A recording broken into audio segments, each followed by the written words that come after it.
But we had a house, we had a minivan, we had food. The kids had after school programs. My wife had a gym membership. I had a gym membership.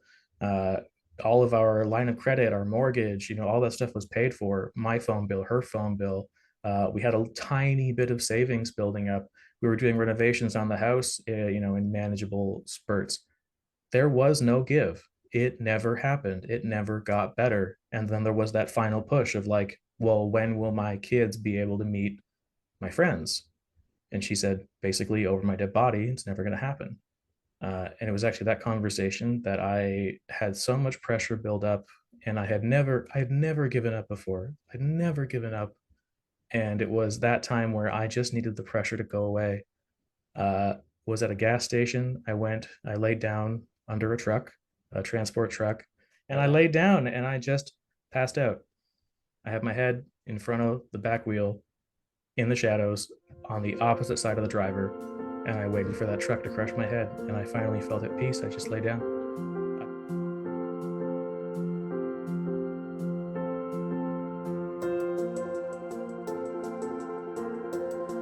I guess first and foremost, my name is Gavin, and I'm here today with Devon, and we're going to talk a little bit about intergenerational trauma as it relates to things that have happened in your past, maybe a generation or two back, and how they're affecting you today. So, Devon, if it's okay, I'm going to kind of take a little bit of a step back, maybe a couple of generations, and talk about when you were a kid growing up. Did you have a relationship with your grandparents? And if so, what was that like? So, like, yes. My biological father and my mom, they were pretty young when they had me. And on my mom's side, there is like my mom wouldn't have been Métis, but her dad was. And there was definitely like even going further back than that, like a direct link to some issues due to the reservations and the residential schools, as well as I think my mom's great grandfather or grandfather, I forget which. Um, yeah, it would have been great grandfather. Had to renounce his heritage to be able to join the military. So, like, even joining a Canadian battalion or whatever the regiment was called, you had to be within a specific zone. And living on the reserve, you weren't, because by default you weren't in their catchment area. So, like, the family had a lot of abuse and a lot of secretive things about them that they just didn't get help for, or they were very vulnerable because of. And it was further complicated by that branch of the family renouncing its heritage.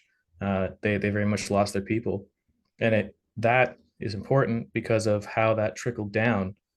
Something I noticed was that people will say things like, you don't want to rock the boat, or you don't want to open that can of worms, or we don't talk about stuff like that.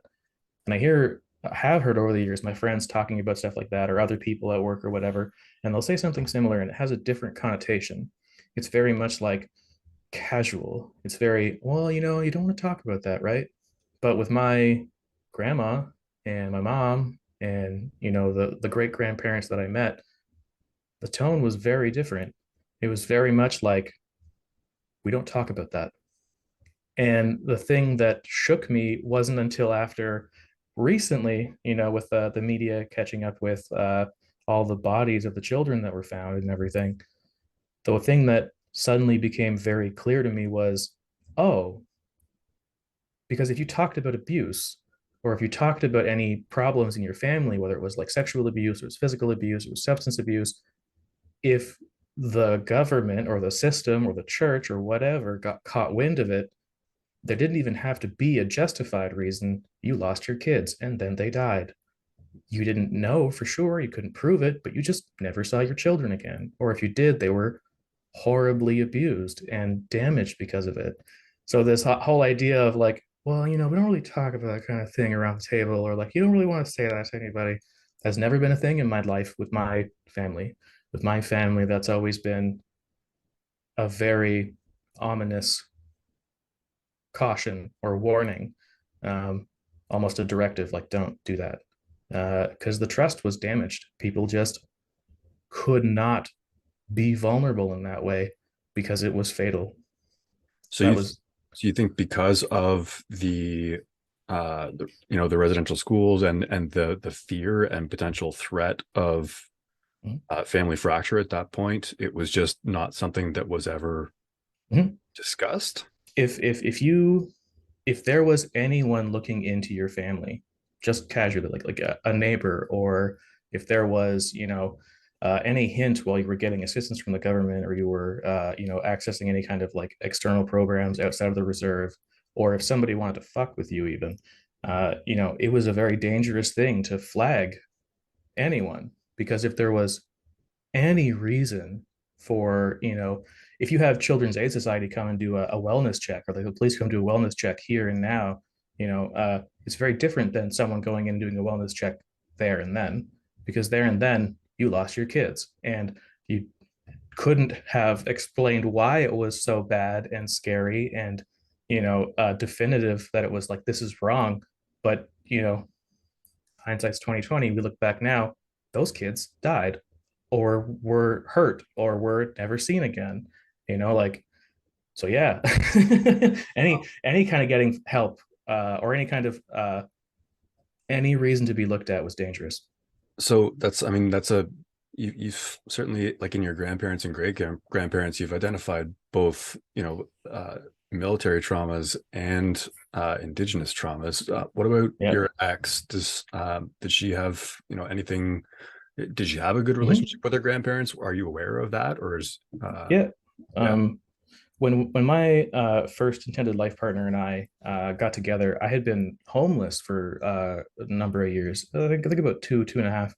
I'd been trying since I was 12, and then successful, I guess you would say, when I was 16. So whenever her family, her mom and her dad here in Ottawa, whenever they got to know me, it like quickly accelerated from, oh, this is our daughter's boyfriend, to, oh, this is a boy who we think needs help.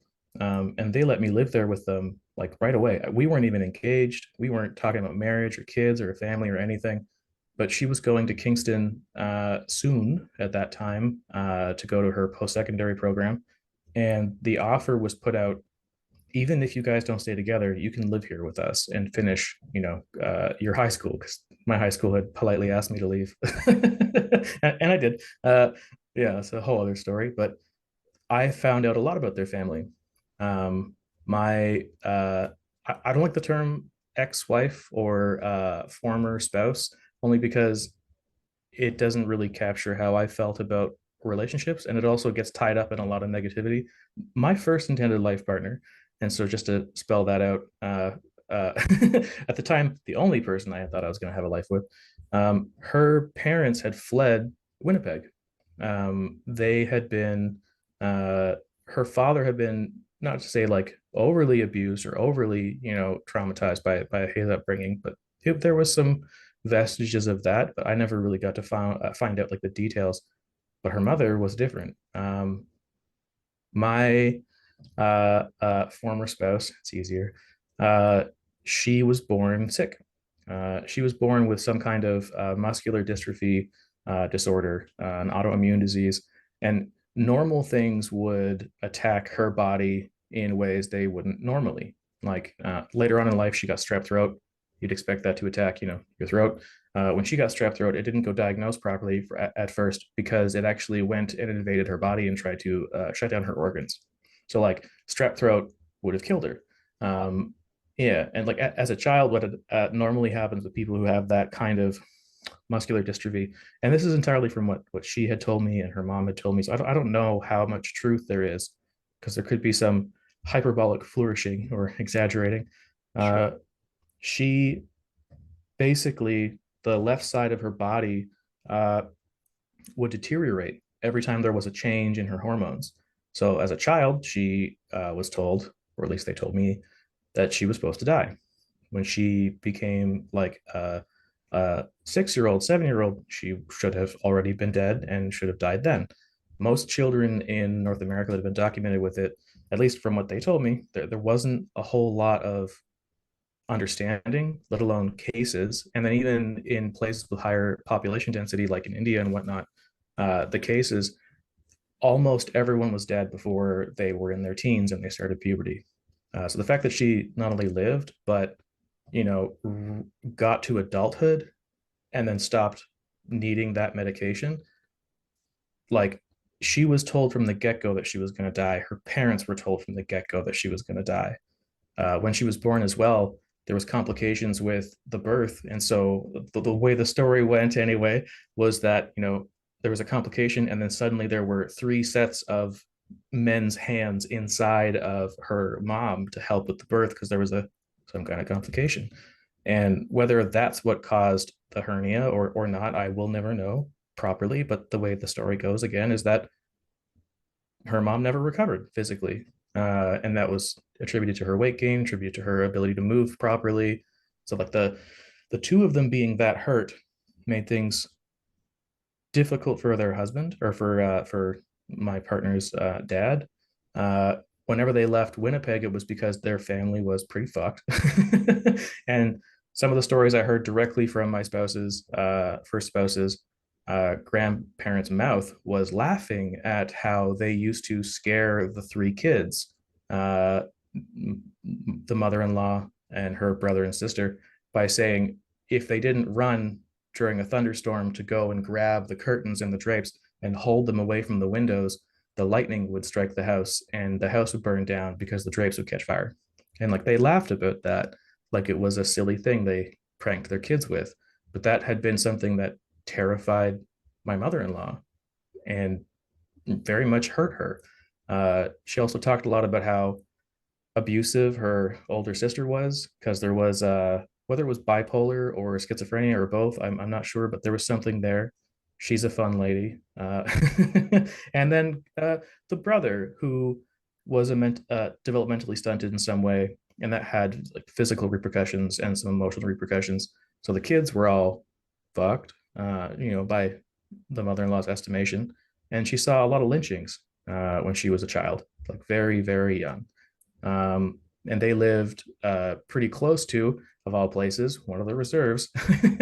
And the relationships between the white folk and the reserve folk, well, they weren't great. So there was a lot of baggage that came with that, and it was still prevalent in the way they talked about things uh, while I was still in that relationship and living in that house, which made it uncomfortable because it was like, yeah, So do you yeah. think there was some element of when when you were no longer kind of in a homeless position and when you moved into her house, do you think there was an element of um I suppose pressure that because your former life partner had managed to dodge all those potential negative medical consequences and had lived to the point where you guys had become together? Do you think there was pressure from the family that there all of a sudden there could be a family, there could be another generation, there could be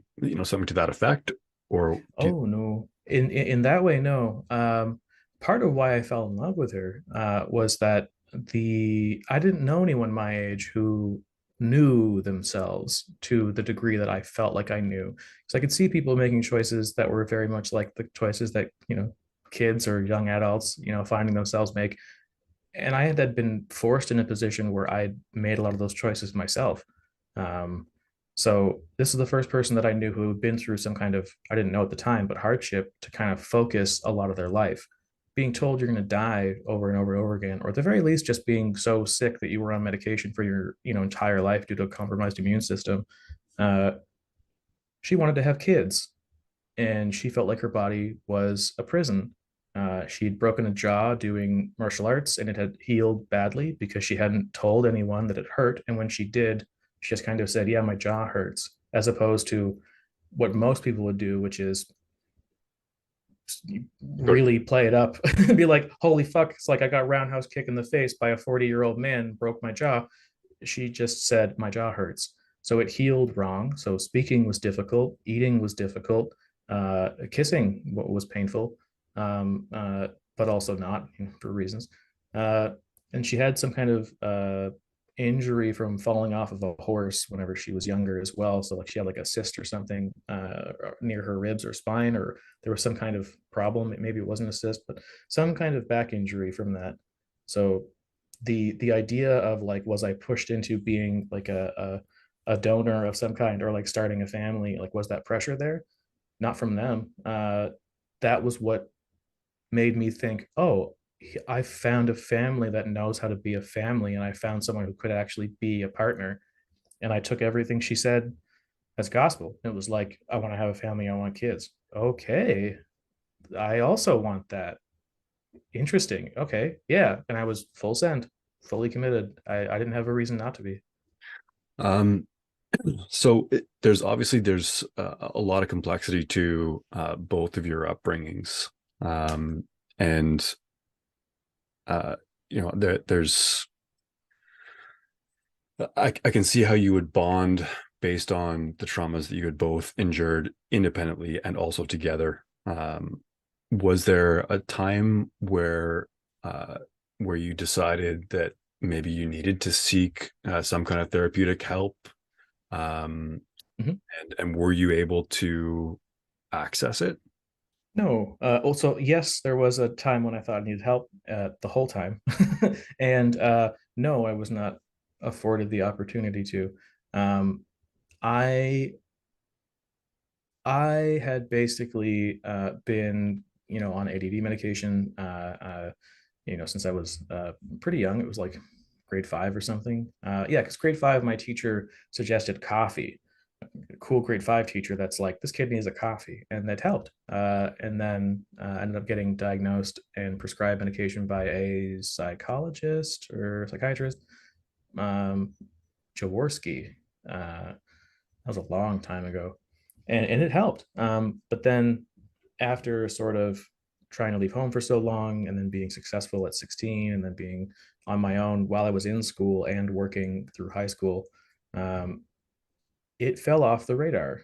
And whenever I got into the family and they helped me by way of like giving me somewhere to live, I went back, finished my high school, applied for Ottawa University to be in the well, I wanted to be a teacher, so I was going to study double majoring in history and linguistics. I ended up getting trying to get into the concurrent education program out of Kingston at Queens. Didn't end up getting in there because I got better scholarships with Ottawa U. Um, I should have been medicated for at least ADD, let alone I had been on stomach acid medication, and I had been on it was suggested to be on some kind of like a Wellbutrin or some kind of like mood regulator of some kind. When I talked about that, I was told, why? There's nothing wrong with you. You shouldn't need that. And that was a thing that came up a lot. And when I would push a little more and be like, well, I got diagnosed and I was medicated as a child, they sort of used my family situation, which was not so great, as a rebuttal, and basically being like, well, that was, your mom and that was your dad. And, how that turned out. They weren't good for you. They were wrong. And you're wrong to think you need this. You're smart. You're fine. There's nothing wrong with you. That very much wasn't the case. I negotiated with all of my university profs to get all the assignments early and to like barter with them for which tests I was going to do and stuff. And I had done that all through high school and part of grade school, negotiating with my teachers to free up time. I didn't think it was weird. I had actually gone to university, gotten the stuff, and then I would just leave class. I would leave class, I wouldn't go back, and I would do my homework elsewhere. I would be at like an internet cafe or something. And it didn't feel wrong to me. It just was how I managed my stress without parental oversight, without teachers helping, or without a counselor involved. I always had a job, like from when I was 10 onward. So I always had money, and I bought myself clothes. I bought myself food. When I was younger, I stole a lot because I didn't know that that was a weird thing to need to do. It was just like, oh, hey, I need food. Okay, I'll get food. Um, it ended up being that I ended up managing my stress in ways that wouldn't have been necessary because I didn't know how to regulate myself back then, other than some very unconventional and disruptive ways. I would have benefited from therapy. I would have benefited from medication. I would have benefited from having someone to talk to like I do now. Uh, and that, for whatever reason, was not allowed. It was frowned upon. It was directly, opposed. And I was made to feel stupid or silly or uh, try to reassure me that, like, oh no, you're better than that kind of thing. Well, no, because better isn't exactly the focus, but like, Yeah, but I mm, think when someone diminishes your requests for therapeutic assistance of some kind, yep, or diminishes your request for medication, it makes you feel like I can totally understand that it makes you feel stupid, or it makes you feel like you're not qualified to assess yourself, and you obviously know yourself better than anybody else. So I'm sorry to hear that either A, wasn't afforded to you, or B, was, those requests were diminished. Um, yeah, I'm sorry. So when you ultimately kind of got into a position where you decided that you and your former life partner were ready to have kids, was there like was there a kind of a typical love bombing phase? Was there you know what's tell me about the beginning of that relationship, and when you decided you wanted to have kids. looking back at it now, there were some red flags immediately. Um, I had joined a family that I thought were going to teach me what a family was supposed to be like, and they kept telling me that my family was bad. To be fair, I had lots of complaints, like my mom hitting me when I was younger and telling me, I cannot love you. You're like a doll to me. And at 12, kind of going, oh, my mom's like not there. I'm not safe. So I guess I'm going to go. So like, I had a lot of reason to believe that they were right about that. Um, and what ended up happening was that I didn't really feel like it was love bombing per se. I knew what I wanted. I wanted to have a family, and she wanted to have a family, and so we started trying like pretty soon after we got together. And because I just took everything for at face value, some of the things that would be said out loud, we'd both be using the same word or the same concept. Like I knew I was going to quit smoking, and I wanted to quit smoking pretty much as soon as we were talking about kids. And then I did, like almost cold turkey, because I didn't want to have that be something that complicated a pregnancy. I didn't want that to be something my kids smelled on me and then would, attribute that to a gateway into smoking themselves. Not that I would have held it against myself or them if that had happened somehow in other ways, but I didn't want to be part of why that happened. So I just quit. And during that phase, that was whenever also they didn't really know that I had been going to school and behaving in a way that they felt like was irresponsible or deceptive, because they thought I was going to school. I was there all day and I was going home. I wasn't, but I wouldn't have known to tell them. So I was going to school, getting any homework and tests I needed, having coffee with profs and talking with them about stuff. And then as soon as I was, you know, available to go do something else, I just went to wherever I needed to be to feel good. So I went to an internet cafe, or I went to a library, or just had a nap outside because I had been homeless. So it didn't feel weird to just lie out in the sun when it was nice. And when they found out, I was very much villainized for that. But that was also right around whenever we had started trying to have kids, whenever we had gotten engaged.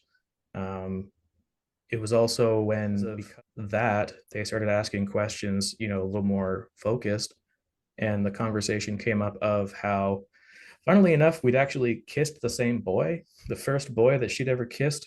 She was like, "Yeah, so and so, like he's a weird kisser," and I was like, "Yeah, I know, right?" And again, I didn't think anything of it, and she kind of went, "What?" And I was like, "Yeah, no, like he's a weird kisser. He's also kind of a douchebag." And then that conversation, grew into them realizing there was some aspect of me that was also attracted to men. And that stayed throughout the entire relationship of her mom, my mother-in-law, and my wife at the time, making me promise multiple times a year that I wasn't gay. I never hit on men. I never pursued men. I never talked about wanting to be with men. And that was even something that was damaged in me because of my parents and my upbringing due to another story. But for whatever reason, they were stuck on it. Like I was going to just, oh, well, you're trying to have kids and you're going to marry my daughter, but like, are you going to turn around in 10 years and just like go fuck dudes? All of a sudden, now I'm fully gay, you know? And I was like, no, why would I do that? Because that's not how, I mean, I guess being like queer, bisexual, like that's not how that works. It's not, well, for some people, maybe. But for me, at least, if you love someone, you love them. And the way that I experienced love with that partner, with my wife at the time, was we were making a life together. So we were together. So it wasn't so much love bombing as it was like being really horny anyway, because we were so excited and having this journey to try and have kids.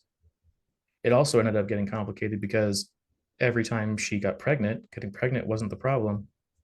She'd have a miscarriage. So she'd have one to sometimes three miscarriages a year. And she had that for 5 years, in 4 or 5 years.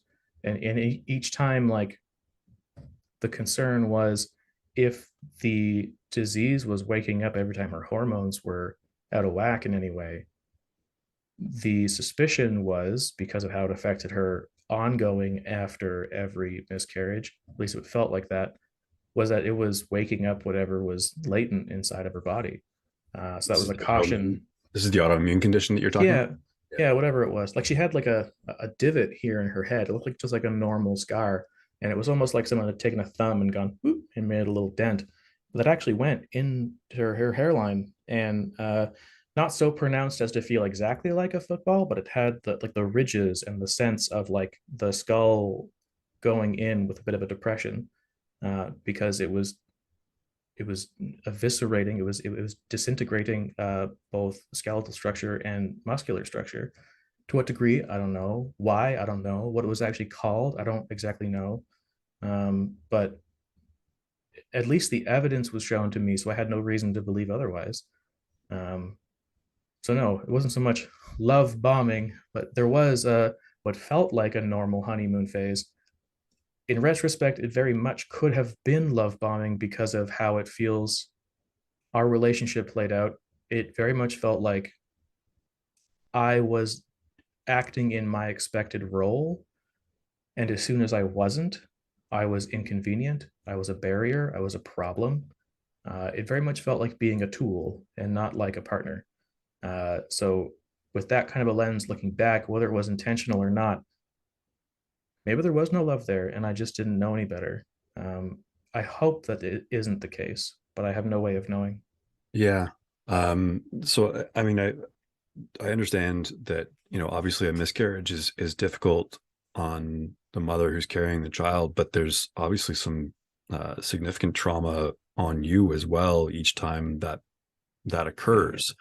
Not just the loss of the baby, but also the peripheral effects of whatever the autoimmune uh, disorder was that happened as a result of the miscarriage. Um, you, how many kids do you have now? Three. You have three. Um, but multiple miscarriages in the middle. That's got to have been kind of extraordinarily traumatizing for you. Um, was there kind of a single occurrence or action? Like, did you choose to leave the relationship? Did she finish the relationship? What was there? What happened there? To touch on part of what you just said and then to lead into what you just talked about, it was really hard for the miscarriages because my own identity, I never really needed to have labels for things, or like how I was never really encouraged to express myself in a way that was, representative of how I felt. I always felt very feminine in a lot of ways, and I obviously, liked the occasional man or male presenting person or androgynous person or masculine looking female. And that side of me was very much frowned upon because that wasn't my space. So when there was a miscarriage, I remember I was working at Starbucks at the time, and I handed off a drink to someone on the counter, and as I lifted my hand up to be like, "There's your latte," sort of thing, this mom with her little babushka, the babushka little baby, reached out and grabbed my pinky and gave it a little baby hand squeeze, and I completely broke down. I just started like I was like you're welcome, and then left, went to the back room, and just wept uncontrollably. Uh, my manager at the time, a lovely lady, Ms. Baker, uh, she was there for me and comforted me, and also was a queer person, real cool lesbian. I remember telling her like it's stupid because I shouldn't feel like this. It's not my place, and I shouldn't be crying. It's not what I'm supposed to do. And she just looked at me like that was the stupidest thing I'd ever said, and was like, "Of course you're allowed to feel, Devon. Like I know what you're going through and I know why that got to you. That's okay. That's part of why you're a good person. Not everyone has to feel that way, but because you do, that's who you are." But that was not something that was accepted in that home. Um, that trend sort of played out through the entirety of the marriage because anytime something felt like it was something that wasn't part of what my role was expected to be, I was, curtailed. I was told this is not okay. You're not that. This is her thing, or this is not a thing a man does. You're the provider, sort of thing. And that kind of cemented this mentality in my head of like, well, that doesn't make sense. That's pretty insane. Like I am literally not allowed to do anything but go to work and be there for my wife. And so that's going to go on forever. And the rationalization I gave myself was, oh, like, of course they're tired. Of course they're stressed. They've been sick for their whole life. They immediately got off medication, when they became of age and met a man that they've gotten into a relationship with, and they're trying to have kids, and there's all these miscarriages happening.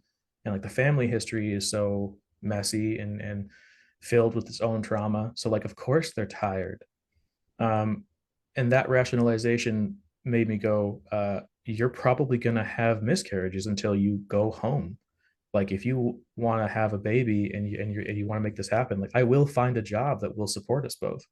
Um, and at the time, she's working at a vet clinic, and basically it was working with animals was hard, not because the animals were sick, not because putting them down was hard, but because it's a very closed community, and you get uh, blackballed, if you will, or like you get singled out if you report anything. So whenever people will come in with their dogs and you could tell this dog needed to be put down, it was being abused, and the owner would say, "Oh, no, no, no, that's fine. He's just like that. He's old. It's okay." That was the stress that was killing her. That was the stress that was, if you want to be dramatic about it, killing the unborn babies. Um, as soon as she started going home and let me work, she got pregnant. She stayed pregnant, and then we had our twins. And true to my word, I had already moved from working at Starbucks. I got myself a commercial driver's license, became a street sweeper. And then while that was happening and the kids were, gestating inside of mom, uh, I was pushing to get better employment, secure, like job security, benefits. I ended up getting on with the city. I went out on a Friday for training in December to learn how to plow snow on the sidewalk. My kids were born that Saturday, my daughters. I held them, danced with them, and then I immediately went to work the next day and started doing 12-hour shifts, 6 day or 7 days a week. And the whole reason I actually got hired permanently with the city because the casuals, which is what I was hired to be, they are supposed to be restricted. But because of the weather being so bad, I worked for the entire winter nonstop, 12-hour days for too long. And because of the way the union agreement was, it basically afforded me representation, and they had to offer me a job. And that was the reason I ended up getting the job that would pay for the family, and started working more than I should have been, and being taxed both at work and at home, and while I was trying to be anywhere safe in between. Our marriage fell apart because I kept putting myself into smaller and smaller and smaller boxes. And as soon as there wasn't a reason that I could see anymore for her being tired and for being aggressive and for pushing my needs aside, She had gave birth to the girls. We tried again later and had our son. I had moved up in the city and like got promotion, changed work units, got another promotion, was doing crazy overtime. And slowly the kids started going to school. I started saying, you should get a gym membership if that's what you want. She was like, "Are you sure? Is that okay? I feel like I'm spoiling myself." And I was like, "You gave birth to our kids. You're making our home. Now that they're in school and you have time, like take care of yourself." But that wasn't afforded to me as well. So with the kids in school and doing after school programs, and I started scaling back on work and finally getting onto days, uh, I was there to help. And even when I was on overnights, technically you're there almost more if you're on overnights because you'd be there when the kids were done school. You'd work overtime or a regular shift. I was often almost always there for bedtime, except for like crazy winter overtime. So I'd be there to like put the kids to bed, brush their teeth, bathe them, do bedtime stories and everything, make dinners sometimes even. Like I was there when they were awake and at home. While Hmm. they were at school, that's when I slept. Because that went on for so long and I could see time being freed up and it was still not being, afforded back to me, I started saying, I need to see people. I need to see my friends and family. I'm going to start doing Dungeons and Dragons once a month with my friends that I've managed to somehow, by a miracle, keep in Ottawa. And, once a month do Dungeons and Dragons. And I was told that was irresponsible. I was told that was, it was asking too much. I was told they were bad friends because, they drank alcohol and they did drugs, which wasn't entirely untrue, but it also wasn't like they were boozers or like drug addicts. It was just that wasn't a thing they ever did. Like my wife at the time and her family, they did not drink at all, except for maybe like a glass of wine at a fancy meal or a beer on a barbecue day once every couple months during the summer or something. And no one ever did any kind of recreational drugs whatsoever. So, like someone having an edible brownie on a weekend at their own home every so often was like a bad person. uh, and that just put me in a place where I realized the final thing that happened was I said, when will my kids be able to meet my friends? Can I bring them to Smiths Falls to do D&D here? And then they could meet them. And I Hmm. was told, no, if you do that, I will take the kids to Ottawa and then you can do D&D at the house, but I will not let them meet your friends. And I said, well, then when will they be able to? Like this, I don't understand. How is that ever going to happen? And she spelled it out for me in very clear terms. And she said, so long as I'm alive, they will never meet your friends. And I That's could no longer justify that. yeah, that's got to be tremendously isolating. And I want to just kind of skip back to, the interaction you had with the young girl when you were serving Starbucks and the reaction that prompted. And traditional gender roles aside, the fact that a complete stranger was the first person who gave you permission to have those kind of feelings for yourself and to validate those feelings must have been extraordinarily challenging, especially kind of operating within your family unit, um, to try and maintain those gender roles and not to have any kind of a push pull relationship or anything kind of coming back to you, and that sense that you are specifically there as a provider. And I think the term you used was, kind of like a tool that would facilitate this family unit, and that you had to kind of continue to provide at that level in order to maintain your status within the family, despite not being able to engage your children with your own circle of friends. Must have been uh, must have been very challenging. Do you think, um, like, did you stay in a relationship longer than you feel you should have? Did you do that because you wanted to kind of provide for your kids, or you felt a duty to support your family? At what point did you start to kind of prioritize your own mental health over that? So it was a really weird place to be where I'd gone from I had gone from sleeping in a sleeping bag downtown in the marketplace, or sleeping in the school hidden, or sleeping at work above the beaver tails in the loft on the canal. I had gone from being completely homeless, aside from times that I could score a couch somewhere, to being a part of a family, to saving up for a house through various means. Like I played video games for money. I invested. I did odd jobs. I worked crazy amount of hours, and I saved and saved. And she worked too, so she helped as well. And we saved and got our house in Smiths Falls. Um, that was our home. And so I had finally gotten the place that I wanted to provide for my kids that I never had.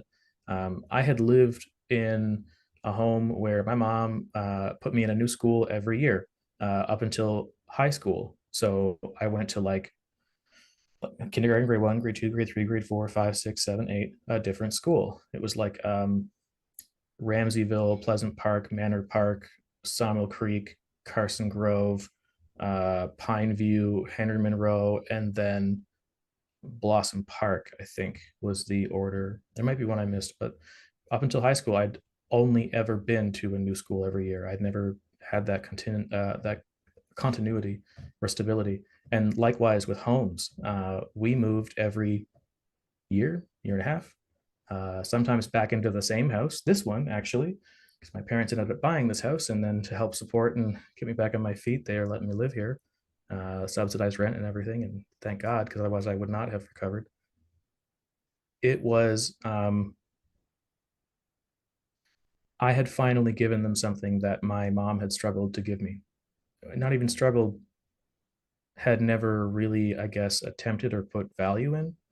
And so having done that, and then having waited for so long to give the benefit of the doubt that, well, she's been giving birth, she's been sick, she's had miscarriages, she's had all this trauma to unpack, she's struggled and fought and finally given birth to kids. Well, now, like, okay, she's got to have some aftercare. So, like she says she wants to go to the gym and get healthy again. So okay.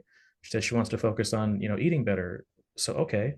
She says she wants to start up her own start up a couple of like at home online businesses that didn't really go anywhere, mostly because of like a discomfort with like self promoting and being exposed to a lot of criticism online. So understandably was just like, nope, not for me. But she kept trying things, and so I kept thinking, well, okay, like it's just a matter of time, right? Uh, and the whole idea of me finally branching out and doing something for myself, even going to D&D once a month, it was like met with hostility every time. And the final conversation before I went every time would be like, oh well, if it just do whatever, I don't care, don't worry about how like what I think about it, just go do whatever you have to do, I don't want to know. So then 3 days later, I'd say, well, tonight's D&D night, so I'm going to go. And she would just not look at me. She would purse her lips, look away, kind of go, okay. And that was it. I didn't know how that was going to resolve. I kept trying to make that work. I kept going to D&D. I was there for my family. I was working. We were never in debt. I was in debt with my credit card. It was maxed, but I was still paying it because of having to pay for like random crap on my own. Most of my paycheck went directly into her bank account. And so I would manage my own stress by like getting chocolate bars, or at one point I smoked when a friend of mine killed himself. I smoked for a little bit again, and I quit again. Like there's no problem. And like mobile games were the worst. Mobile games were so bad. Like if there's a way that I could be accountable and say like, hey, I also fucked up managing my stress, mobile games were a killer, because they were something that I could just pick up and eat like candy, and they have all those microtransactions and stuff that aren't so micro. So you start paying for like a $5 package for some stupid game, then you end up being like, well, my clan needs me, it's time to drop $125 on Tuesday and then on Thursday and stuff. So like I did do things that, you know, are understandable, but like I know are something that she latches onto. Like he was bad with money, but we had a house, we had a minivan, we had food. The kids had after school programs. My wife had a gym membership. I had a gym membership. Uh, all of our line of credit, our mortgage, all that stuff was paid for. My phone bill, her phone bill. We had a tiny bit of savings building up. We were doing renovations on the house, in manageable spurts, and I had my credit card max, but it was still being paid. Um, there was no give. It never happened. It never got better. And then there was that final push of like, well, when will my kids be able to meet my friends? And she said, basically, over my dead body, it's never going to happen. And it was actually that conversation that I had so much pressure build up, and I had never given up before. I'd never given up, and it was that time where I just needed the pressure to go away. Uh, it took until recently for me to know why this thought happened, but I was at a gas station. I laid down under a truck, a transport truck that I knew was, at the very least, very loaded, if not overloaded. And I laid down and I just passed out. I had my head in front of the back wheel in the shadows on the opposite side of the driver. And I waited for that truck to crush my head. And I finally felt at peace. I just lay down. I don't know how long I was there. I felt pretty cold when I got up, I felt pretty stiff. Thankfully, no one got in that truck and drove away. And in that moment, I had truly given up. And when I woke, however long that was, I was disgusted. I had never given up before. I had been swarmed by kids when I was younger. I had seen people die because of being on the road and seeing motor vehicle accidents. I'd seen parts of, scalp and stuff because even whenever they did like a biohazard cleanup and like all the photos were taken from a fatality, a fatal MVA, there'd still be like a piece of scalp, or like a man fell on a crosswalk and there was a giant pool of blood and I shoveled up like slowly freezing gelatinous puddle of blood into a bag. Like I saw a lot of things. um, I had never given up before. I'd been homeless, I'd been abused by my mom, I'd been again swarmed, I'd been in a couple of I got held up at gunpoint working at KFC. A lot of shit. I'd never given up, and I realized I had just tried to kill myself. I went to go get help. I told my work. My boss was trying to be a bro, real friendly, gave me a couple of days off, didn't tell anyone, didn't take notes, denied that I had talked to him about that a couple months or a year later or so. I pushed and pushed and pushed to try to get help. I kept telling my boss, like, I need help. I need to be on days. I spelled out to him why. I had just, tried to kill myself. I need help. I cannot be on overnights anymore. I'd gone back on overnights because I thought at one point, maybe if I make enough money, there'll be some breathing room for me to be allowed to go to D&D, for me to be allowed to want, for me to be allowed to take up space. Maybe if I just work a little harder, I'll be able to find a way that she'll, see that I have value and that I have the right to some space. Ended up not helping. And I had to fight to get on days, not because my immediate boss wasn't trying to help, but because he was trying to protect my privacy by telling his supervisor, this guy needs help now. He needs to be on days. And it kind of got brushed off to the side until I cornered that boss in a hallway. Not aggressively, but I was like, hey, I got to talk to you. And he's like, hey, what's up? Like, I need to be on days. I need to go get therapy. I'm not okay. Like, I tried to crush my head under a truck. Not here, don't worry. I wouldn't do that to my coworkers. I tried at a gas station because my marriage is falling apart. One of my five friends, one of my only five friends, successfully killed himself. My basically brother, my other best friend, the only best friend I've ever had, uh, has raped his girlfriend. And that is not something that is up to debate. That is what happened.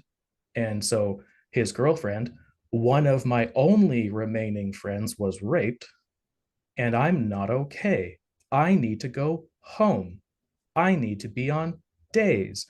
I need therapy. Why? I've seen the emails you've gotten. Why has no one helped? And he just looked at me and was like, I'm so sorry. Any one of those things would have been enough.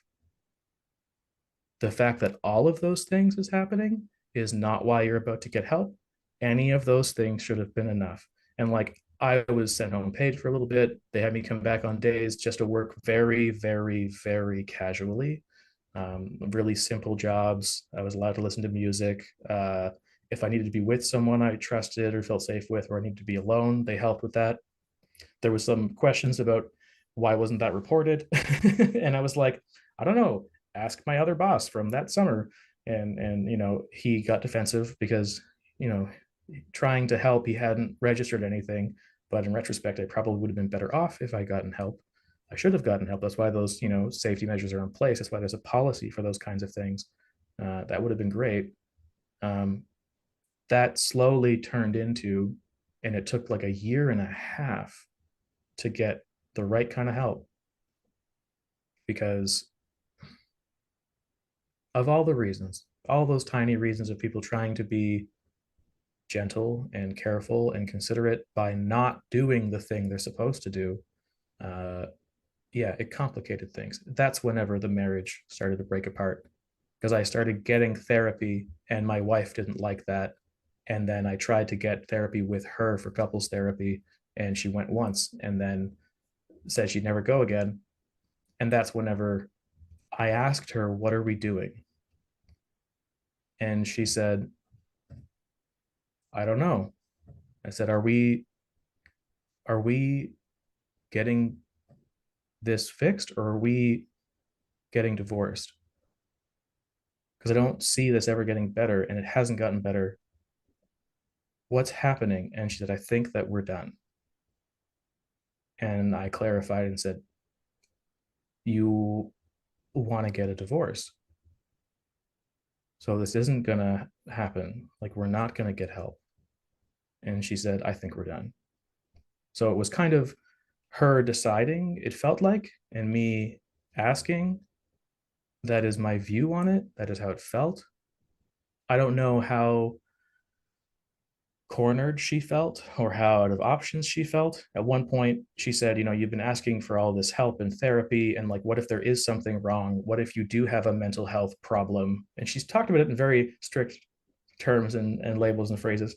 Like, what does that make me if I just call it off and, you're actually in trouble and actually not okay? Like, that makes me some kind of monster. And I comforted her and I said, "Well, no, that's why I'm trying to get help." And it was like 2 days after that, the marriage fell apart.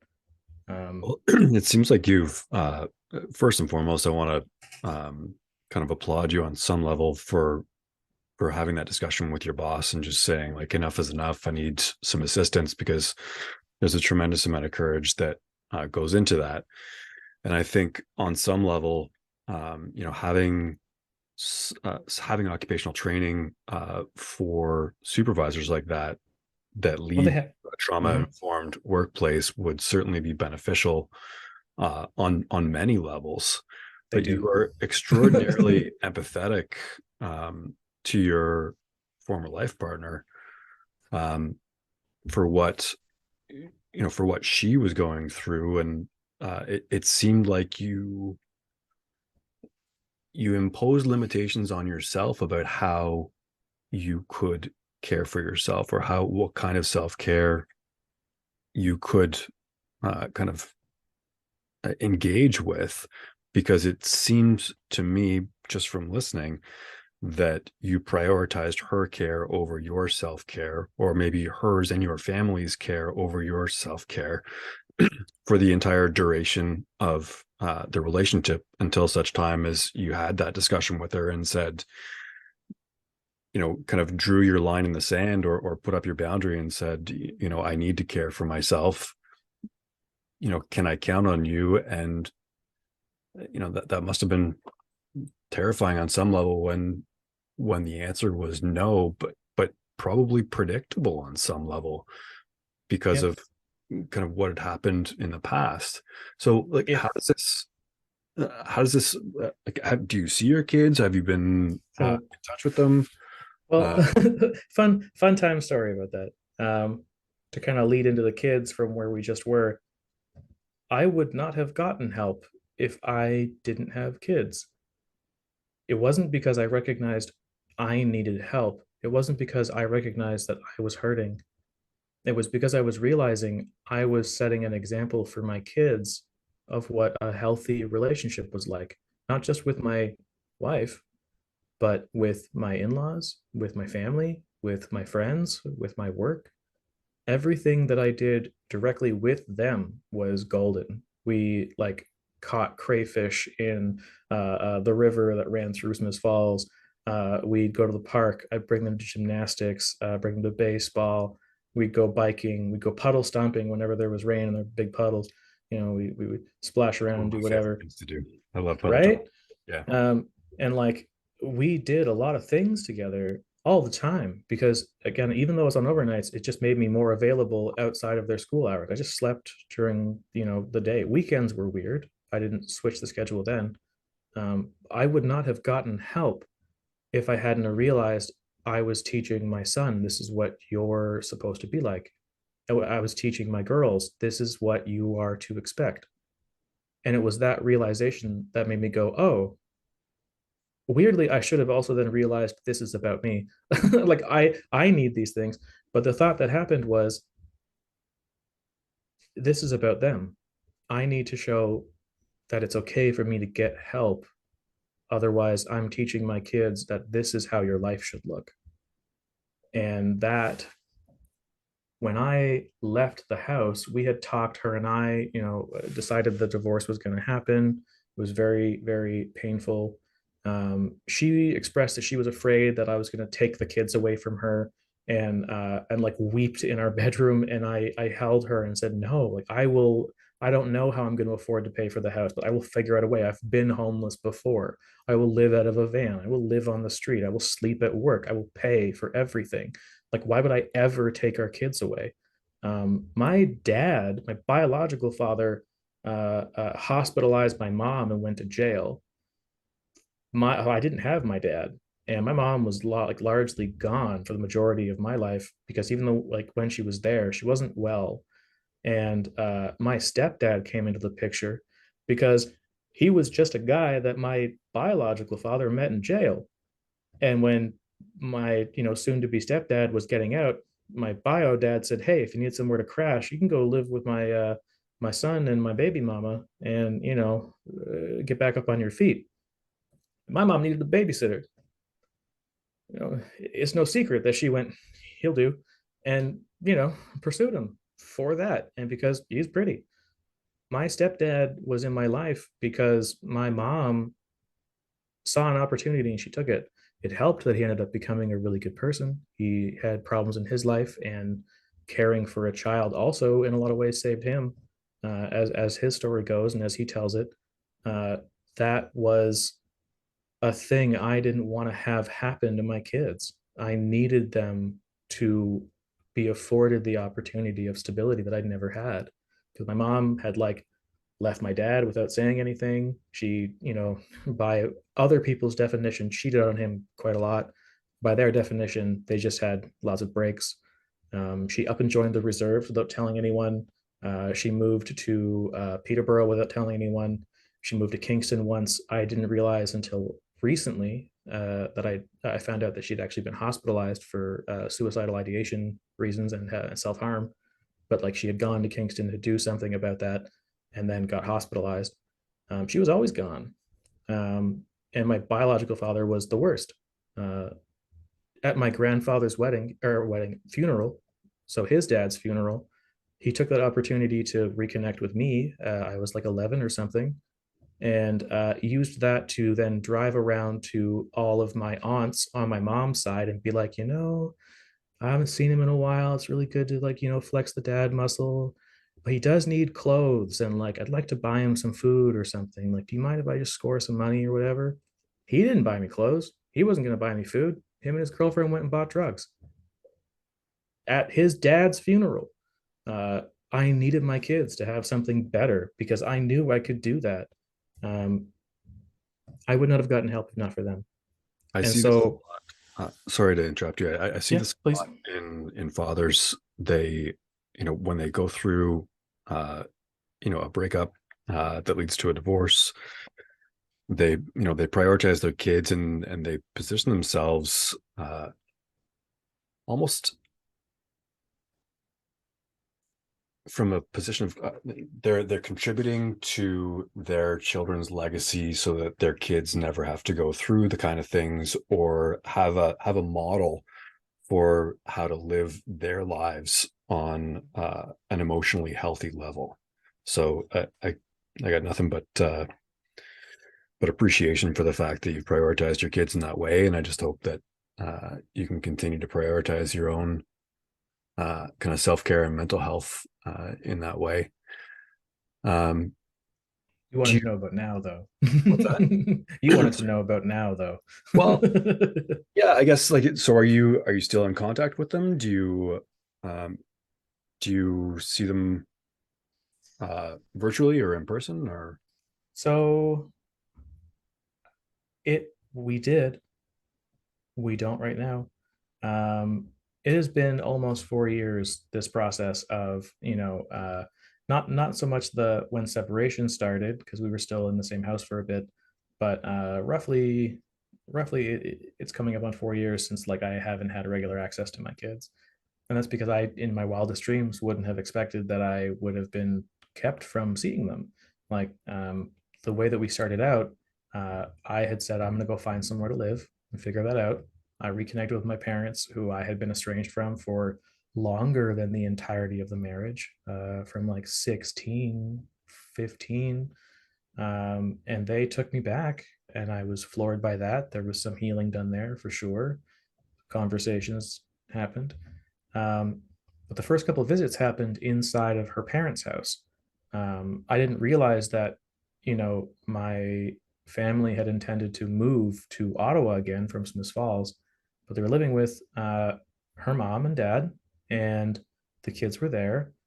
And I went for visits. I went the one time, and it felt kind of weird. And then I went the second time, and I noticed they wouldn't leave me alone with the kids, which felt weird. I was in the basement with the kids playing, and they wouldn't give us privacy. Not like I wanted it, but it's just I could tell they were kind of hovering. And then I suggested going to the park, and they said, Daryl will come with you. And I thought, well, that's helpful. Also, it kind of still feels like, being chauffeured or something. But okay, sure. And as the visit wrapped up, we went to the park, we came back. They very much made a point of making sure I was literally never alone, and they were within earshot, and like very much poised to like physically get involved. And it felt really weird because they had never been like that before. I helped teach my kids how to swim, ride bikes, like we played, we wrestled. I never ever abused my kids. And thankfully, throughout this divorce process, that has been more or less proven, not just from like an objective point of view from professionals, but also from my kids' own testimony. They've said some very supporting evidence to that fact, that they never felt afraid. But my in-laws wouldn't leave me alone with them. And so I, at that point, as I was leaving, was like, hey, like maybe next time I can just swing by and borrow the van, because of course I gave her the minivan and I kept the shitty car, because she had the kids the full time, and so you need the Grand Caravan to get the kids around easily. And I was like, maybe I can just swing by and pick them up, and like we can go, I don't know, see a movie or go to a park somewhere, and then maybe have like a picnic or something, and then I can bring them back. Never would have occurred to me. Never would have occurred to me. They said no, and I didn't understand why. But then everything else that they had said and done suddenly caught up to me, and I realized they think something's going to happen, or they think something has. And so I asked why, and to this day I still haven't been told directly from them in their own words what they think happened. But they just turned to me and they said, well, you know what you did. And I just looked and I said, no, I have no idea what you're talking about. And we were at the door, the kids were in the basement, so it wasn't like I was causing a scene in front of the kids. And I just said, what are you talking about? What happened? What do you think what? And they said, you know what you did. uh I immediately felt unsafe in the house. I immediately realized this is like something's going on here and this isn't right. And I was still not well. Like I wasn't a danger to my kids, but I was very stressed. My marriage was falling apart. I was reconnecting with my family. I finally started being on medication again with ADD meds and like, all that kind of stuff. I was getting therapy. Like things were slowly healing, and I was safe to be a dad because I was never stressed by my kids. I never hurt them or scared them or anything. So it was all of a sudden like, what do you mean I know what I did? Well, that's And like that's gaslighting on some level, and it's certainly uh, narcissistic abusive behavior.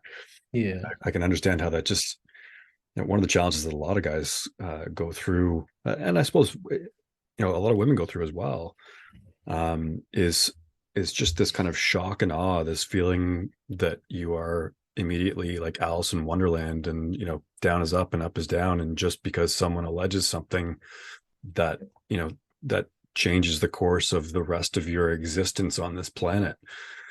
So I totally understand. Do you like, have you thought about recoupling? Have you recoupled? Or is that something you're interested in? To give the long and short of like the rest of that with the kids is that no, I don't see them. And that's because I had a didn't have a nesting agreement. And so that is technically child abandonment. So that complicated seeing them. There was some alienation. There was a voice of the child report that kind of outlines why that happened. And it's very much they're taking cues from the family in that professional person's opinion, everyone else's opinion. In terms of recoupling with my former spouse, no. Um, I'm actually not angry with her. There was a time briefly, very briefly, where I finally realized what they had been saying because it was disclosed in the divorce process and it outlined everything shy of actually reporting abuse, which was a little suspect. It didn't add up with anyone's account, of any of their teachers or program coordinators for extracurricular activities, other parents. Like it didn't add up with anything, or my own history at work in any way, shape, or form. But everything that was said was like it was wildly, wildly. It was just shy of being false allegations across the board, and that felt like a choice to then not have to deal with proving it, but throwing on shit on the wall and seeing what worked. It hmm. What ended up happening with that was realizing I was not safe with her. I was never going to be safe with her, and that was never going to get better. And that hurt me so much. And she ended up using that leverage to just conveniently and casually keep me away from them. And I could barely afford supervised access. I had trouble accepting supervised access at first, which I wish I had been able to earlier. If you are a man and you are in trouble and you're leaving your house, think about getting a nesting agreement. It helps. If you are in a position where you need to get supervised access and you have to have a third party there to watch, make sure that it's not your family or their family. Pay the money. They give notes, and if you treat them like an ally, and if you treat them with respect and you don't get defensive, those notes are incredibly helpful as they were with me. Um, I ended up not seeing my kids because I couldn't afford it and because they were getting mixed signals from their mom and their family. They just didn't feel comfortable. And slowly that turned into less visits, no phone calls. I will never be able to forgive my wife. I will never be able to forgive her mom. I'll never be able to forgive her brother, who was similarly demonized when he got his divorce. And I had gone to him for help, him and his wife, his new wife at that time, saying, "We're not okay. I'm getting therapy. Like, I need help." Talked about a lot of this kind of stuff. And then, a month later, all of this happened. And he, at one of the visits, as one of the early supervisors, also parroted, "You know what you did," but with anger in his eyes and his tone. I will never be able to get back with her. I have no desire to, but she's still their mom. And insofar as how she's caring for them as their mother right now, she's not a danger to them directly. And by having played a very passive and patient and empathetic role throughout the entire divorce, my kids have largely gone unscathed, other than not having contact. But I really feel like that's manageable, and that's slowly changing now because she's finally doing things that are definitively not in the best interest of the kids. And it feels criminal that you have to wait so long. But when a judge gets involved and they get all the information, and it is very much he said, she said, but as soon as they get involved, that's whenever the timeline really starts. The sooner that ends up happening, then everything else matters. Okay, so you've been going on for a year and access has been going on and then slowly dwindling, and now there's a big problem and things haven't gotten better, and the obligations and like the responsibilities aren't being met by the other party. You don't have access to your kids. There's no reason to have access for your kids. This needs to be addressed. And so, like, that timeline starts, and then suddenly the pattern starts to matter. And if the pattern proves to be consistent, then everything from before starts to matter. And that's starting to catch up. We will be trying to do reconciliation therapy. And a misnomer about reconciliation therapy is that it is a hopeful and it is a hope that whenever you go into reconciliation therapy, it is going to give you your kids back. That I feel is very likely in my case because of how my relationship with my family is and how safe I know my kids feel with me whenever they're not being guided to have different preferences, and not being helped with their emotional regulation. I know that they feel safe. Um, but it was a very smart choice on their part to side with their mom and to feel safe and to, stick with what they know. Also, because I didn't make that hard for them, it made them safer. Reconciliation therapy is therapy that can result in having your kids back. It can also resolve in the way of closure. So, even though we're going to be doing reconciliation therapy, if it's deemed viable, once we start that process, I still might never hold my kids again. Mm. I guess reconciliation with your kids is obviously the best case scenario. Um, One earlier when I was asking about recoupling, it wasn't so much did you consider reconciliation with your Oh, former life partner. It was have you thought about kind of engaging in a new relationship and kind of prioritizing your own you know yes. relationship interests. Yes. It just kind of happened organically. Okay. I had never pursued anyone else other than my wife. While we were married, I had never shown interest in anyone else. But I had another friend in that small handful of friends, who also happened to be the partner of my one friend who committed suicide successfully. Go Frank, good for you. And we bonded mostly because I had known that my marriage was suffering for so long, and then it had set the separation period happened, and then the kids were taken, and I did not need a period to kind of get over the relationship being done. And so it was like already having had a suspicion well before we got separated because things were never getting better. And so then reconnecting with a friend who I happened to see on, of all places, it was like Tinder or something or Bumble. And I reached out and was like, hey, like, cool to see you on here. Like, how you been? And they were like, isn't this guy married?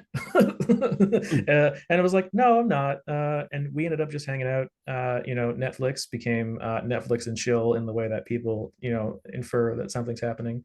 And it was just as friends, and it was just very casual. But that ended up leading to a lot of very vulnerable conversations, and we ended up having a lot in common. We'd actually met because of being friends already, playing Dungeons and Dragons, and that was something I'd done for my entire life, and I still do. And I love storytelling, and I love role playing.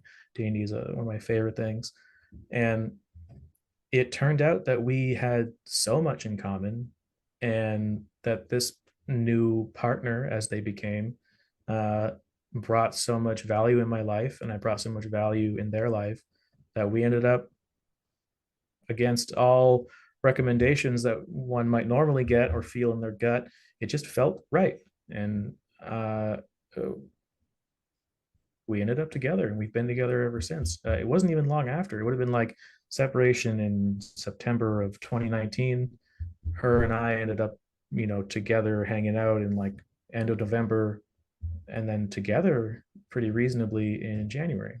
Uh, and that was meant to be just a boyfriend girlfriend kind of thing, or like, warm body, if you will. It turned into more and more and more, and they are now my life partner. uh we struggled. She ended up going back to school. I supported her through that. Ended up not getting OSAP or EI due to some complications. And so it's been 2 years of like agonizing pain trying to make all the ends meet, still meet child support, feed ourselves, go to therapy, Section 7 expenses, the odd lawyer fee, largely self represented, have been for a minute. Uh, but we're finally getting through it. And it's honestly right now that things are finally taking the turn for the good across the board. Um, I could not imagine how someone could do all of this and survive all of this and have this kind of healing if they didn't have somewhere to live, that they were supported by their family, like my parents letting me live here. I could not imagine someone doing all of that while they're actively working.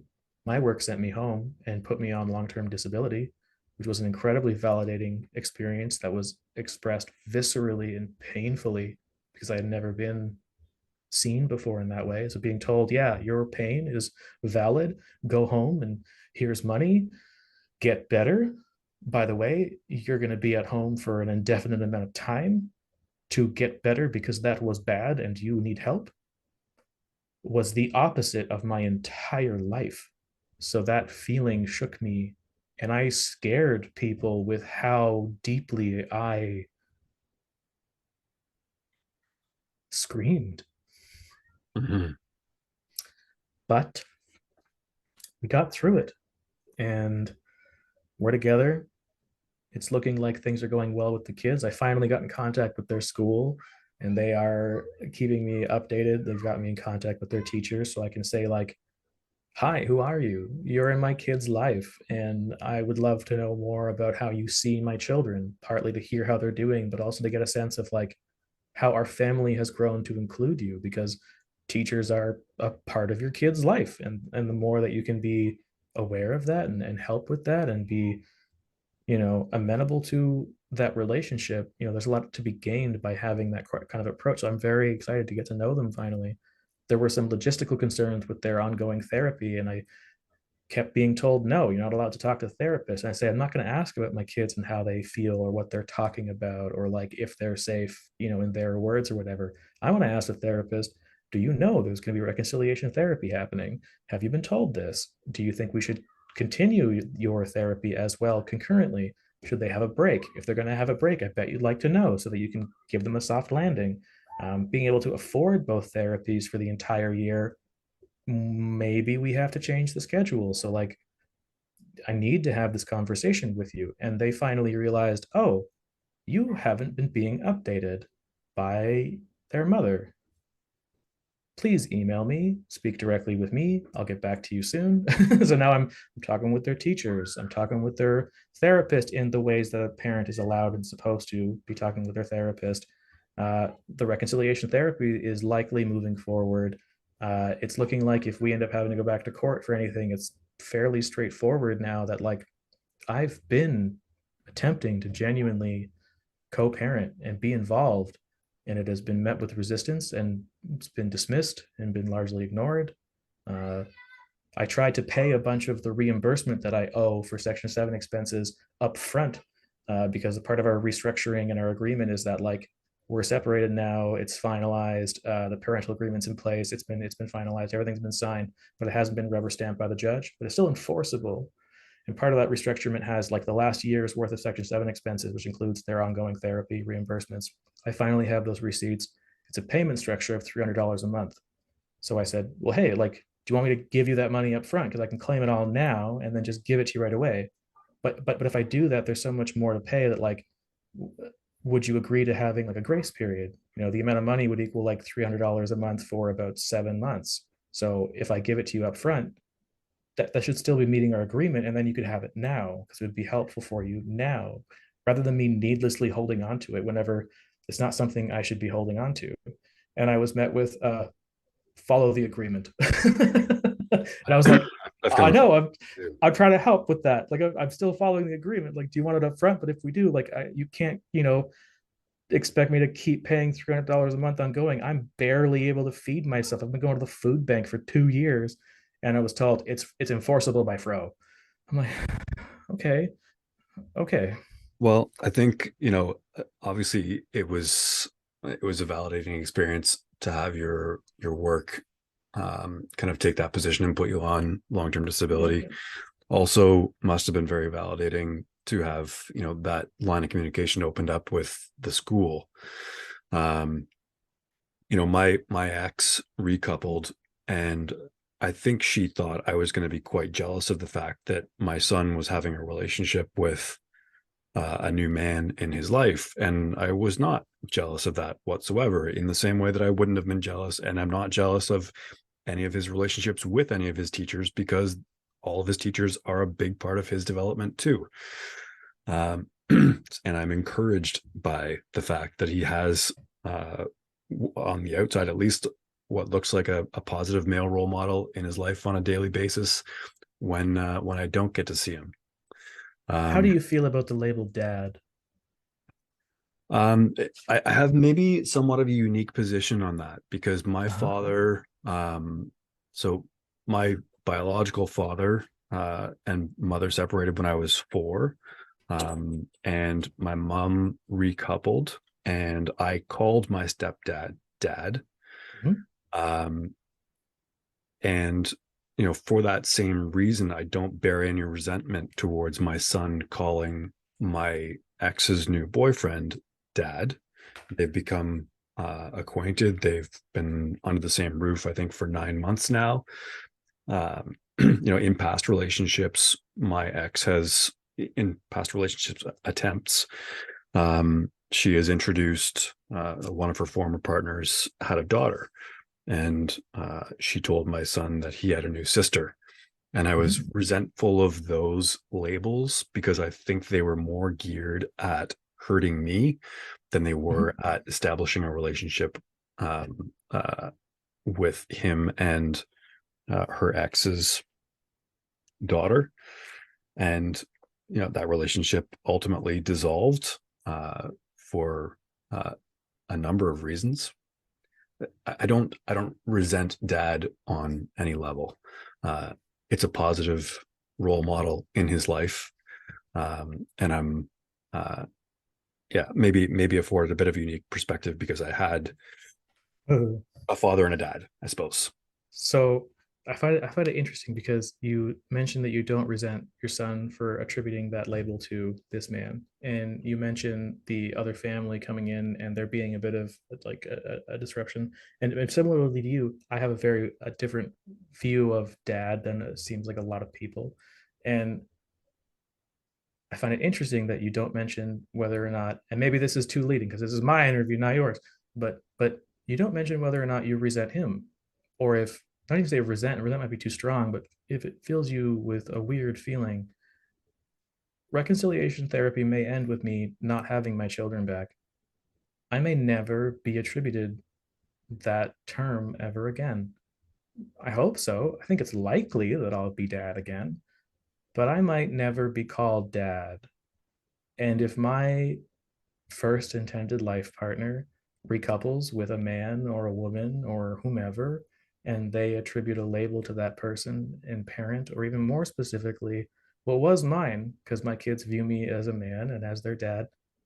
If they get a new dad, I mean, the feeling that I have, and I had this conversation with someone because they were struggling in a relationship where, like, the stepdad was being called dad, and that's sacred, and it kind of made me feel uncomfortable, and I ended up getting involved in that conversation, and the feeling was like, whether or not that person is on the onset good for your kids or not, that stands to, be determined over time. And a really good way I feel to approach that is that if my kid is really happy, my children are really happy with this person, and they of their own volition, or maybe they're coached, who knows, but if they seem happy attributing that label to this new man who's in the picture, much like how my stepdad and apparently your stepdad are our dads, the only thing that I would want to do in that moment, whether they were friendly or not friendly, my kids love this man. I would want to ask, how did it feel to be accepted and to be given the name dad? And I will be nothing but happy for them in that moment, and nothing but happy for my kids in that moment, and nothing but happy for the woman who has caused me the most pain in my entire life, because my pain and why that happened is my own, and their life is their life. It is not my life anymore. So this person has nothing to do with me beyond how they choose to care with my kids. And if they're doing a good job with that, and if I can afford them some comfort and some breathing room by, in front of my children, embracing them also being called dad, or even instead of me being called dad, I think that's a really kind way to put your kids first, to make them feel safe, and to let someone else know that no matter how your previous partner may feel about you, you are an ally. They are an ally. If you're really there for the kids, stow your shit. Like, I could still not like them and not like the mom and everything, and like we can have our problems and everything. But if they're good for my kids, they're good for my kids. Even if they're not good for my kids, that is not something to put on them, on the children. That is something to hash out as adults separately. That will be their dad, Yeah, I couldn't even if agree. I'm not. I couldn't agree more. And there was there was a point in my childhood where I recall my father, my biological father, approaching my stepfather and thanking him for being a positive male role model in my life, Mhm.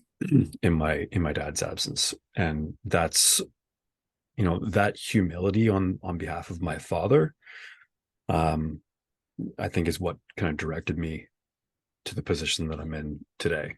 As long as this gentleman, his name is Rich, as long as he is uh, a long term positive influence, and obviously you can't predict the future, even if he's just a um, short to medium term positive influence in my son's life, then I think it's a net positive. Mhm. Um, and I don't have any resentment towards that. You've gone through a ton. Um, I guess what if you had like some level of advice or something that you want people to take away from your story beyond recoupling therapy? What would what would that advice be? I think there's two things. One of them is very brief, and it's only to touch base on it because we didn't have a good opportunity to. And that is that part of my experience was, I didn't understand what it was at the time. And this is not to infer that it was intentional or it was, understood at the time that this is what it was. I was sexually abused in my marriage near the end because things were not going well. And I did not understand why I could not have even a fraction of autonomy to pursue my own interests and to even share my own interest with my kids and introduce them to my family properly. They barely met my family, let alone any of my friends. Uh, Near the end, because it was considered a successful thing, like if we can have sex, then we're good, we're succeeding, we're doing the thing. um, it was a pain relief for her because it helped with the broken jaw, it helped with the back, it helped with feeling like we were succeeding in life. And I would say, how can you want that? Because we didn't yell or anything, but we're not okay. Like, we need help. We need therapy, or at least, at the very least, I need therapy. I need help. Like, I'm not in the mood. Like, foreplay was never a thing. Warming each other up was never a thing. Tenderness, intimacy, it was never a thing, even from the onset, because for her, her body wasn't very kind. Um, and so, like, the level of comfort and knowledge about like how sex should feel, we were so young, and also there were so many considerations and variables for why it was like a lot of pressure put on it. I would say no. And I was made to feel like, well, it's your job and it makes me feel good. And it's proof that we're okay. So even though we're not going to therapy, we should still fuck. It's 8 o'clock. The kids are in bed or they're somewhere else. Like, you're going to be going to work soon. It's been a month. So are we going to do it? And in particular, and I can only talk about this as of recently because I could not have even gone there mentally a year ago, let alone saying anything out loud, was saying no,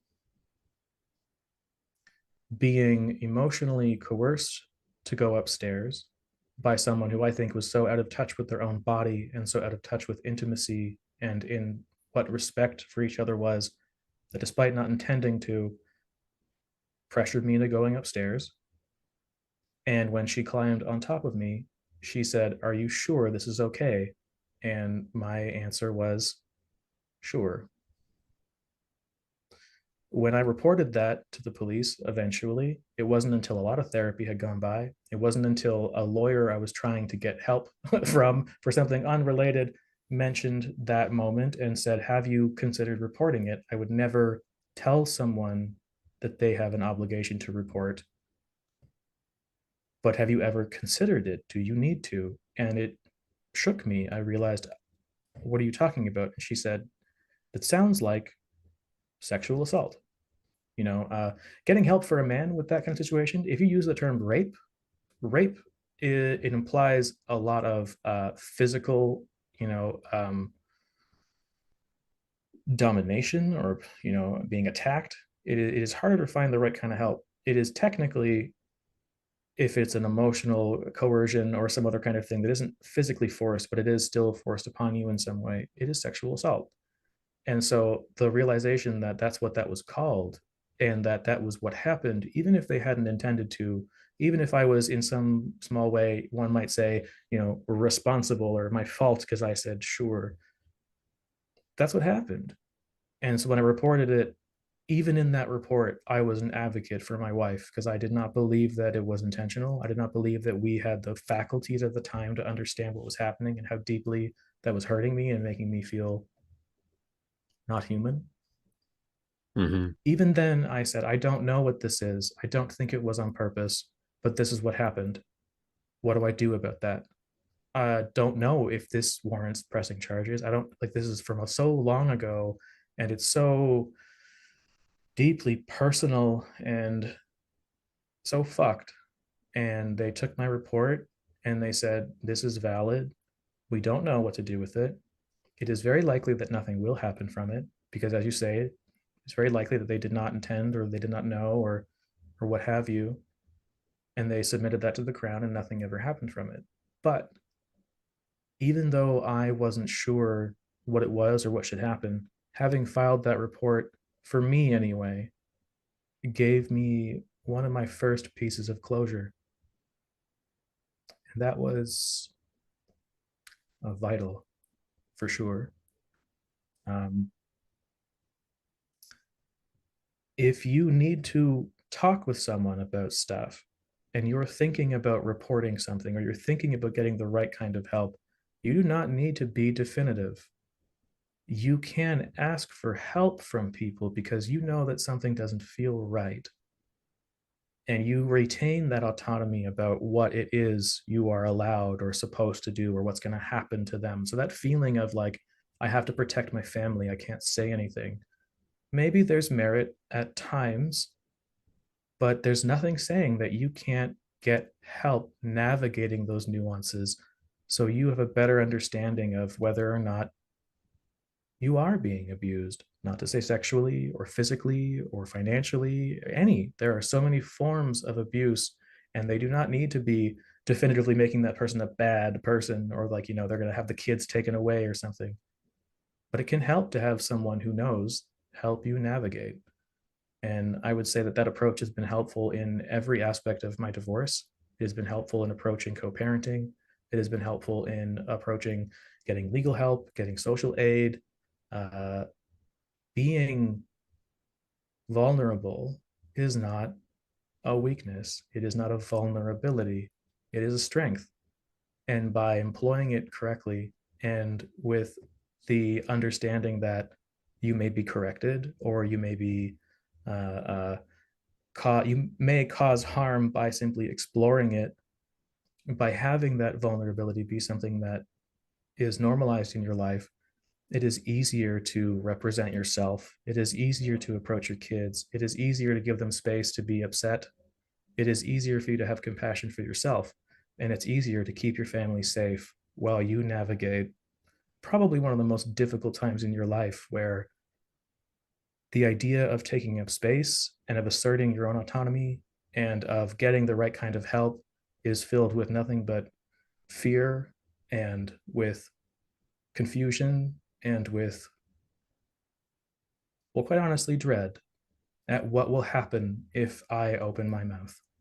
How will my friends see me? How will my family think? What will happen to my kids? And do I dare try and put myself first, even for a moment?